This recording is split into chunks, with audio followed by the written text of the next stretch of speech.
श्री हनुमंत यांना वंदन करून दाखिवलीकरांना मी थोडस दोन शब्द बोलतोय। आताच घोषणा आमच्या माननीय सरपंच ताई, उपसरपंच दादा व उपस्थित सर्व बंधू भगिनींना माझा नमस्कार। आताच घोषणा देताना मी ऐकलं, निलेश सांबरे आगे चलो हम तुम्हारे साथ है, तुम्ही माझ्या सोबत आहेत म्हणून मी कुठल्याही राजकीय पक्षाचा आधार न घेता ही निवडणूक लढवतो।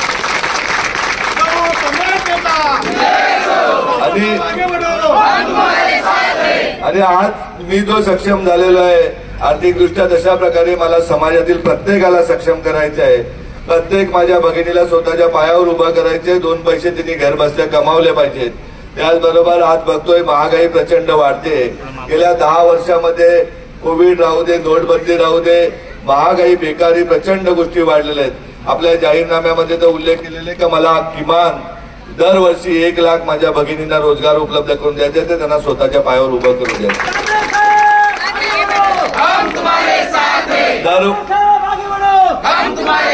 दरवर्षी किमान 15,000 युवक युवतींना सरकारी नोकऱ्या उपलब्ध करून देण्याचं मी नक्कीच करेन।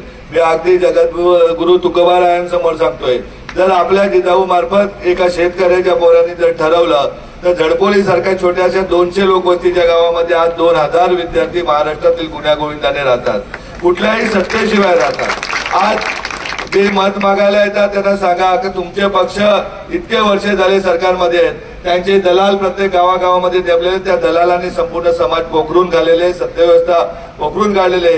त्या दलालांना सांगा की तुम्ही काम काय केले।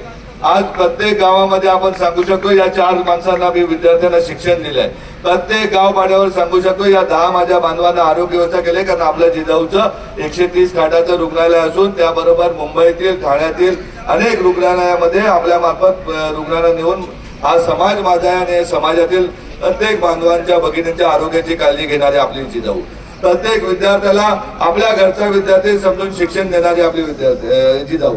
नक्कीच सांगतोय, आपल्या जाहीरनाम्यामध्ये मी उल्लेख केलेला आहे, माझ्या मतदारसंघातील कुठलाही बांधव, कुठलीही भगिनी, कुठलाही बच्चू आरोग्य सुविधेशिवाय जाणार नाही याची काळजी मी 100% घेईन। कुठलाही विद्यार्थी शिक्षणापासून वंचित राहणार नाही।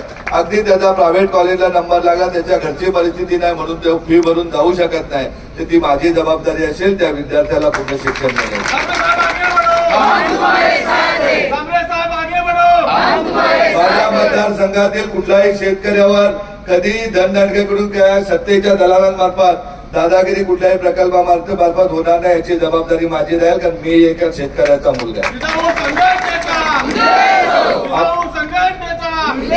आपल्याला माहिती आहे देशाला स्वातंत्र्य मिळून 76 वर्ष झाले, कुठल्या पक्षाने हॉस्पिटल बांधलं, कुठल्या पक्षाला वाटलं आपल्या गोरगरिबांची मुलं अधिकारी झाले पाहिजेत म्हणून त्याच्यासाठी लायब्रऱ्या उघडल्या, त्याच्यासाठी शाळा उघडल्या, या दाखवा तुम्ही मला।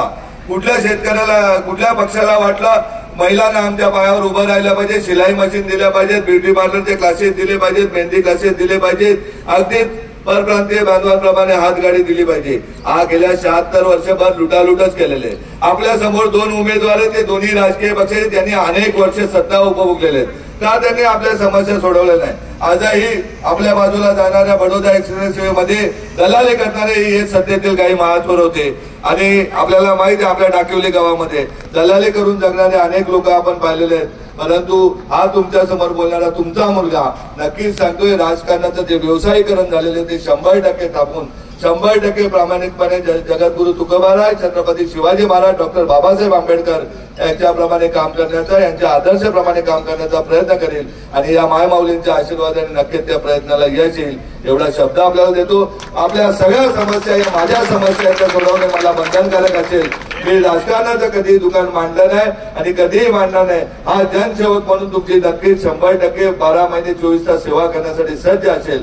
आपल्याला 25 CBSE शाळा या मतदारसंघामध्ये बांधायच्या, 100 ठिकाणी फ्री कोचिंग क्लासेस करायचे, 100 ठिकाणी जिजाऊचे आरोग्य क्लिनिक करायचे आहेत, जेणेकरून आपल्या शेतकऱ्याला, शेतमजुराला, गोरगरिबाला आरोग्य व्यवस्था, शिक्षण व्यवस्था आणि चांगल्या प्रकारे मुलांचं पुढचं भविष्य घडवण्यासाठी शिक्षण व्यवस्था निर्माण करायची, आणि आपल्या सर्वांच्या आशीर्वादाने, आपल्या सर्वांच्या आई वडिलांच्या आशीर्वादाने ती गोष्ट नक्कीच शक्य होईल। कारण देशाच्या इतिहासामध्ये पहिल्यांदा अशी निवडणूक होते की एक अपक्ष लढतोय, एक शेतकऱ्याचं पोरगं लढते आणि त्याच्या पाठीमागे संपूर्ण समाज आहे, सर्व जाती धर्माची लोक आहेत, अगदी वडीलधाऱ्यांपासून तर अगदी आमच्या उमेश देशमुखांपर्यंत ज्यांना कधीही गरज लागणार सध्याची अशी लाखो लोक आपल्या बरोबर आहेत, लाखो मायमाऊली आहेत.